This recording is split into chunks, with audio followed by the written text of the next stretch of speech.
Welcome back to Newswatch 10. I'm Jeremy Babin, and a happy Thursday to you. Winless in the ACC through 2 games for the second straight year, the Yellow Jackets received some refreshing news before last night's game against Duke. The #1 high school prospect Derek Favors announced he'll be attending Georgia Tech next fall. And the future Yellow Jacket was in the building last night, received a nice standing ovation. Also, another celebrity, Coach K, the Hall of Fame coach and gold medalist, and Dennis Scott, the former Jacket end. Sharpshooter in the NBA, Paul Hewitt, looking for his first in-conference win, will pick things up in the second half. Duke up 4, and Lewis Clinch for 3. Pulls the Yellow Jackets to within 1. One of 2 threes for him on the night, 31-30 Duke. And now here come the Blue Devil offense. Kyle Singler, 4-3, 38-33 Duke. Now with 12:24 to go, Singler again from downtown. The entire Duke team shot 50% from three-point line. Second half, that was 42-34 Blue Devils. Now it's Zachary Peacock. The low block, the bump, and the basket. He lead all Jackets with 13 points. Now with 8:27 to go in the game, Clinch, he's going to go right back at Singler. He buries the 3 ball, 46-41. Coach K, he's got to call a timeout to talk about this.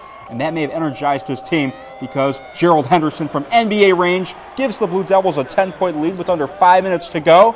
And now with 4:23 to go in the game, Peacock passes to Maurice Miller. The sophomore is good from downtown. He'd have 9 points on the night. Duke up 10. Now Maurice Miller again, and Mo was feeling it. Buries the long-range bomb, 70-56. And the third time's a charm. He was 3 for 3 from that area. Three's company 2, but too much Duke as they go on and win 70-56, beat Georgia Tech for the 4th straight time. A hard-fought, good win for us. Yeah, hooray for me. And I'm happy. I mean, you win a game like this, it's not an easy game. Not an easy game. They're good. I thought we played hard. We had our chances. We didn't take advantage of them. I thought we showed a little impatience in the second half. Talked about that for a couple of seconds, and then we just started talking about NC State and what we got to do to get our bodies and minds right for that game. Turned the ball over a little bit and let them get a few offensive rebounds to get themselves going. They rely off of turnovers, and we turned it over, and they play off of offensive rebounds, and they did a good job on the boards tonight, and we let it slip away. It's one of those type of games. I mean, they shot 33%, so I'm sure they could go through and say that they had shots that they normally make. They didn't. So I mean, you can't dwell on those chances. You just got to come back and keep playing good defense, which I think we've been doing, and just grow. That's all. All right, now here's an interesting and funny story. Adrian Story, no pun intended, is a senior power forward for the Southeast Raiders. Now, you might remember AC Green from his time in the NBA in the 90s with the Suns and Lakers.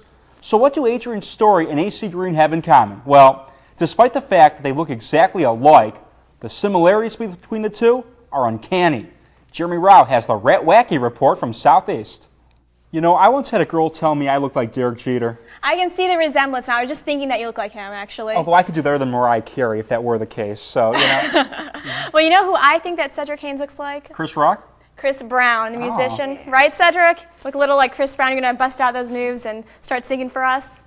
I do look, I was just about to do it, but they came right over here, the camera came over here to me, so they won't let me do it. They're screaming at me to keep moving on, but I would. But yes, I get that a lot. They come up to me and they're like, is that Chris Brown? I'm like, no, it's just me, just Cedric, it's okay.